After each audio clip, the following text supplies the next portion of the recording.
Tu sais, il faut gratter tout ce qu'il y a à gratter pendant la carrière. Ah bah ça, c'est un très célèbre entraîneur qui m'a dit ça. Tu peux nous dire qui?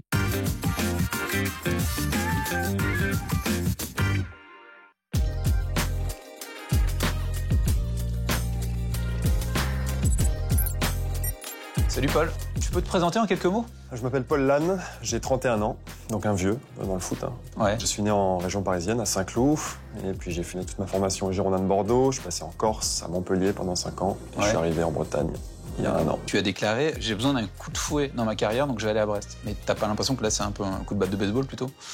Non, c'est un coup de fouet. C'est un coup de fouet levant et giflant, c'est sûr, mais il y a aussi de très belles choses à voir en Bretagne.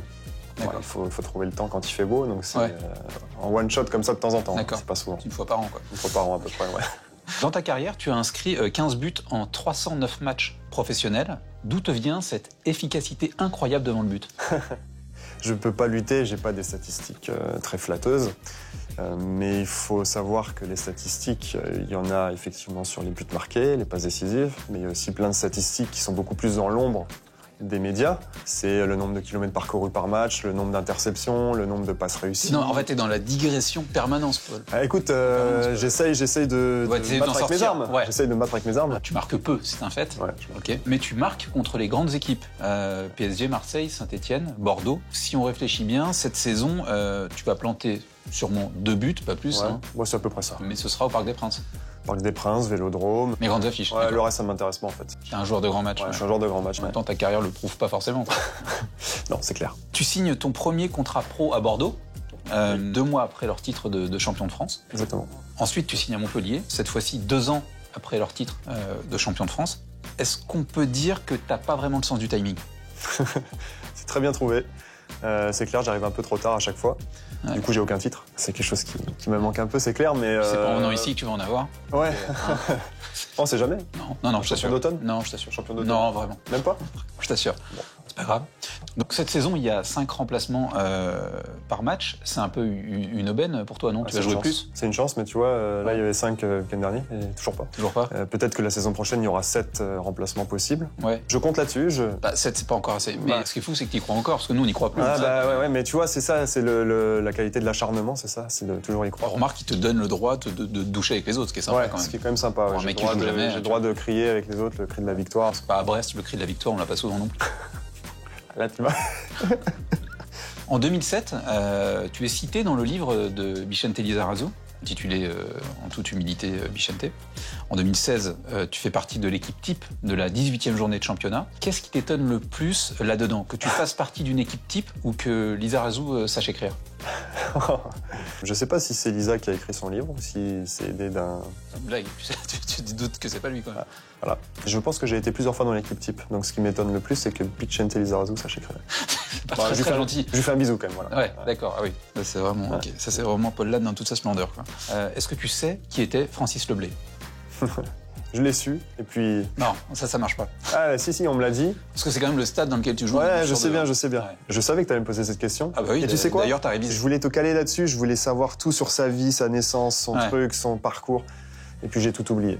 Bon, je te le dis quand même. Voilà, comme ça, pour la prochaine interview, si quelqu'un d'autre s'intéresse à toi. Voilà, c'est pas sûr, hein, mais... C'est pas sûr, non. Homme politique, ancien maire de Brest, qui est décédé en 82, qui a donné son nom à ce stade, dans lequel tu as la chance de t'échauffer de temps en temps. Bah, c'est bien. C'est pour ça que je m'en fous, en fait. J'y joue pas, donc pas de raison de m'y intéresser. Alors, lors de la 2e journée de championnat, vous avez perdu 3-2 à domicile contre Marseille. C'est quoi le plus dur après un match comme celui-ci? C'est la défaite ou c'est le fait de ne pas toucher la prime? Les deux, hein. Ouais. Ah, ça compte, hein. C'est double peine, c'est défaite plus 0 €. Surtout que toi, tu joues vraiment que pour ça, donc ça doit être encore plus dur. T'as une réputation de mec qui aime la thune. Il faut gratter tout ce qu'il y a à gratter pendant la carrière. C'est un très célèbre entraîneur qui m'a dit ça. Tu peux nous dire qui? Oui, Laurent Blanc.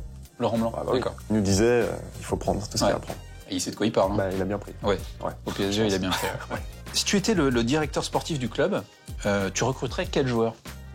Surtout pas un milieu défensif, parce que concurrence. Peut-être un gardien de but, mais je crois qu'il y a Gauthier Larsonneur qui est pas loin derrière. D'accord.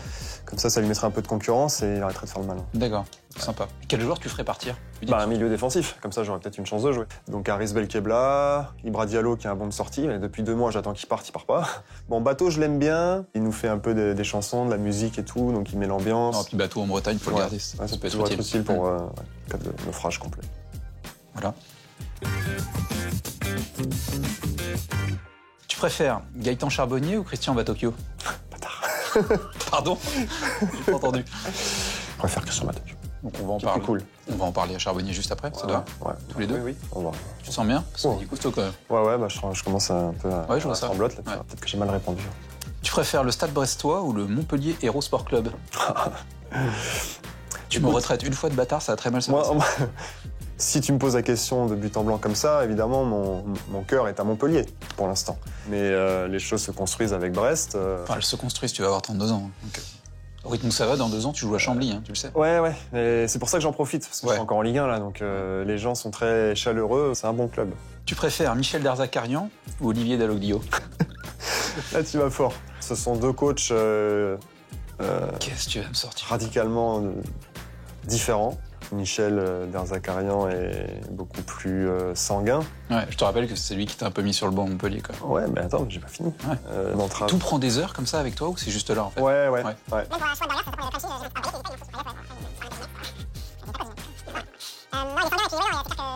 Bon, je sentais qu'il fallait peut-être que je trouve une solution. Et donc, tu préfères? Donc Olivier Dalloglio est mon entraîneur actuellement. C'est quelqu'un de très... on a des rapports. Oula. On- Oula. Ouais, on discute. Bon, est-ce que Paul Lannes veut bien répondre à ma question? C'est possible ou pas? Non. Olivier Dalloglio. D'accord, c'est bien. Je crois que tu as fait du piano dans ta jeunesse. Ouais. Du coup, tu vas pouvoir me montrer ce que ça donne. Bah, t'as un piano là? Oui, bien sûr. Du piano. Le truc, c'est que j'ai tellement de génie que j'ai besoin de plusieurs octaves. Là, avec 8 notes, je vais pas aller bien loin. Je vais te faire le premier morceau que j'ai appris à l'âge de 4 ou 5 ans. C'est du Chopin? Je pense qu'on est plutôt sur du Eric Bach. Satie? Du Bach? Sur du D'accord, Bach. très bien, j'adore. Vas-y. T'es prêt? Ouais. Premier morceau que j'ai appris. C'est brillant, c'est brillant. Ah, c'est du C'est génie. brillant, c'est du génie, c'est du Paul Lannes. T'as eu des frissons là? Un peu. Hein? Mais c'est même au-dessus de ta carrière Ouais. entière. Ouais. Ce moment-là, tu ça vois. fait chier quand même. Ils me disent ça. Merci Paul. Merci beaucoup. Merci à toi.